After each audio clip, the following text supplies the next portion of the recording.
IT বাড়ির পক্ষ থেকে আপনাদের সবাইকে স্বাগত জানাচ্ছি ওয়েব ডিজাইন বাংলা ভিডিও টিউটোরিয়ালের আজকের পর্বে।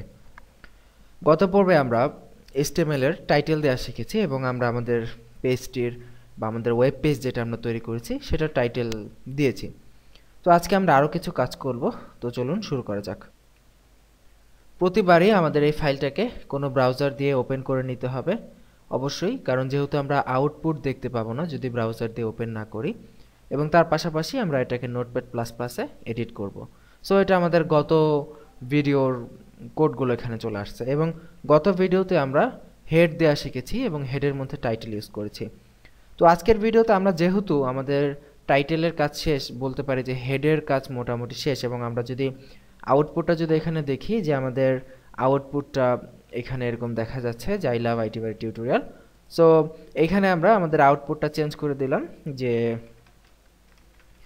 HTML CSS, যে কোনো একটা টাইটেল দিলাম অ্যাকচুয়ালি। সো আমরা যদি রিফ্রেশ করি দেখব এখানে HTML CSS চলে এসেছে।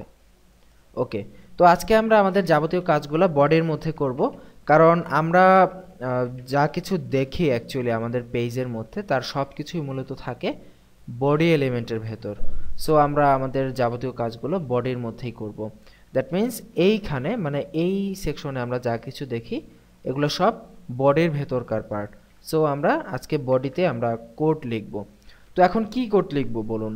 আমরা প্রথমেই আমরা শিখি হেডিং দেয়া, কারণ আমি গত পর্বে কিন্তু আপনাদেরকে একটি HTML লিস্ট দেখিয়েছিলাম। ওই লিস্ট যদি আপনারা দেখে থাকেন, ট্যাগ লিস্ট, সেখানে দেখবেন যে হেডিংয়ের জন্য ট্যাগ আছে এবং প্যারাগ্রাফ, লিঙ্ক, ইমেজ এগুলোর জন্য ট্যাগ আমরা ওখানে লেখা আছে। তো হেডিং দেওয়ার জন্য হয়তো আপনারা দেখেছেন অলরেডি যে 6টা ট্যাগ ইউজ করা হয়, H1, H2, H3, H4, H5, H6, 6 রকমের হেডিং দেওয়ার জন্য। আমরা যখন কোনো পেপার পত্রিকা পড়ি তখন দেখি যে কিছু কিছু হেডিং থাকে খুব বড়, মেইন হেডিং, কিছু কিছু হেডিং থাকে ছোট, কিছু হেডিং থাকে আরও ছোট। সো এইরকম হেডিংয়ের ইম্পর্টেন্সের উপর ডিপেন্ড করে বিভিন্ন হেডিং দেওয়া যায়। যেমন আমরা যদি এখানে H1 লিখি,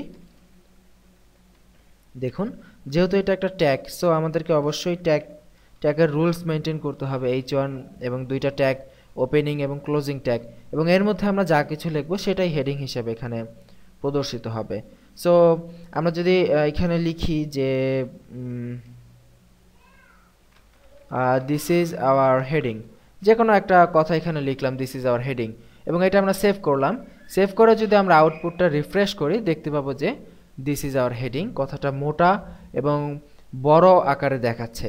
ঠিক এমনিভাবে আমাদের যে 6টা হেডিং আছে 1 2 3 4 5 6 সেগুলো আমরা লিখতে পারি। এখানে একটু জিনিস খেয়াল করুন, এখন হেডিং 1 এবং হেডিং 2 একই তো রকম হবে, তাই না? ওই হেডিং 2 এর ক্ষেত্রেও H1 এর মতোই তো H2 নামে একটি হেডিং ট্যাগ নিতে হবে। তো আমরা কিন্তু দেখুন যদি কিবোর্ড থেকে কন্ট্রোল ধরে D দেই, দেখব এই লাইনটা হুবহু নিচে ডুপ্লিকেট হয়ে গেছে।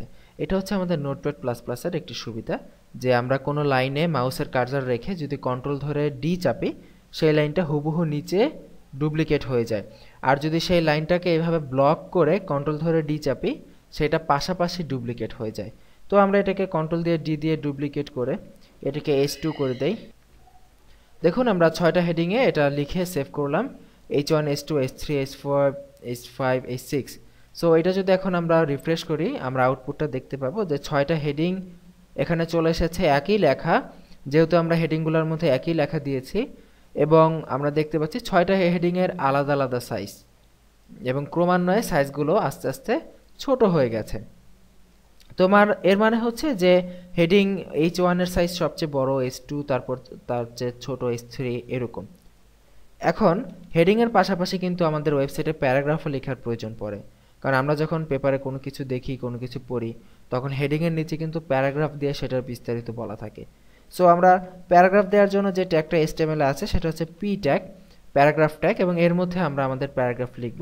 যেমন আমরা যদি এখানে লিখি যে this is our paragraph, I love this so much, okay লিখে যদি আমরা সেভ করি এবং এটা যদি আউটপুটটা দেখি দেখব এই যে দেখুন হেডিংগুলোর নিচে আমাদের এই প্যারাগ্রাফটি এখানে আমরা দেখতে পাচ্ছি। সো বুঝতে পারলেন কিভাবে HTML কাজ করে। দ্যাট মিন্স HTML এ আমরা যেটা লিখব আমরা যদি প্যারাগ্রাফ দিতে চাই আমাদের প্যারাগ্রাফের জন্য যে ট্যাগ দেয়া আছে সেটা ইউজ করতে হবে। যদি হেডিং দিতে চাই হেডিংয়ের জন্য ট্যাগ দেয়া আছে সেটা ইউজ করতে হবে।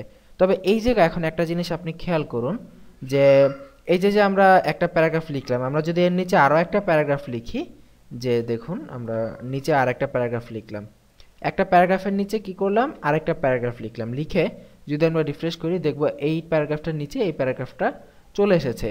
এখন যদি আমরা এই প্যারাগ্রাফটার মাঝখানে যেমন আই এবং লাভ এই দুইটা কথার মাঝখানে একটা স্পেস আছে, যদি আমি স্পেসটাকে অনেক বাড়িয়ে দেই কিবোর্ড থেকে, বাড়িয়ে যদি সেভ করি, সেভ করে যদি পেজটা রিফ্রেশ করি দেখব নাথিং চেঞ্জড, কিছুই চেঞ্জ হয় নাই। এই ব্রাউজারটা আমি যতবারই রিলোড করব না কেন এই অংশে কিন্তু ঠিক একটা স্পেসে কিন্তু আছে, একটার বেশি স্পেস কিন্তু নেই। আমি একটু পেজটা জুম করি আপনাদের সুবিধার্থে, আপনার দেখতে সুবিধা হবে। দেখুন এখানে কিন্তু ঠিক একটা স্পেস আছে, কিন্তু আমরা কিন্তু আমাদের এই ইন্ডেক্স ফাইলের মধ্যে কিন্তু অনেকগুলো স্পেস ইউজ করেছি। সো তার মানে বোঝা যাচ্ছে যে HTML এ এই স্পেসগুলা কাজ করে না, মানে আপনি যত স্পেস দেন না কেন সে একটা স্পেসই এখানে ধরে নেবে। সো এই জিনিসটা মাথায় রাখবেন অবশ্যই কোডিং করার ক্ষেত্রে এটা মাথায় রাখতে হবে। শুধুমাত্র পাশাপাশি স্পেসে না, আমরা যদি এন্টার দিয়েও অনেক গ্যাপ করে দেই এবং সেভ করে যদি পেজটাকে রিলোড করি তারপরও দেখব যে ঠিক একটাই স্পেস আছে কথাগুলোর মধ্যে। সো আশা করি বুঝতে পেরেছেন আমাদের এই টিউটোরিয়ালটি, এবং আমরা আগামী পর্বে আরও কিছু বিষয় সম্পর্কে জানবো। তো সেই পর্বটার আমন্ত্রণ জানিয়ে এখানে বিদায় নিচ্ছি। ভালো থাকবেন সবাই, সুস্থ থাকবেন, আল্লাহ হাফিজ।